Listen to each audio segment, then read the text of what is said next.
আপনার জীবনের প্রথম ফরজ হচ্ছে পড়াশোনা করা।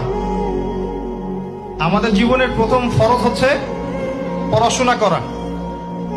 যে যত বেশি কনস্ট্রাকটিভ সিলেবাসে পড়াশোনা করবে তার অন্তর্দৃষ্টি তত বেশি সুদূর প্রসারী হবে ইনশাআল্লাহ তাআলা, এবং তার আমল আরো সুন্দর হবে, তার ব্যবহার সুন্দর হবে, চরিত্র সুন্দর হবে, তার মনুষ্যত্ব ভালো হবে। তার দ্বারা সমাজ, দেশ, রাষ্ট্র, উম্মাহ ভালো কিছু পাবে ইনশাআল্লাহ। অশিক্ষিত মূর্খ জনগণকে দিয়ে রাষ্ট্রের কোনো কাজ নাই, আছে? তবে শিক্ষাটা হতে হবে এমন জ্ঞান, ইকরা বিসমি রাব্বিকাল্লাযী খালাক, পড়ুন আপনার সেই রবের নামে যিনি আপনাকে সৃষ্টি করেছেন।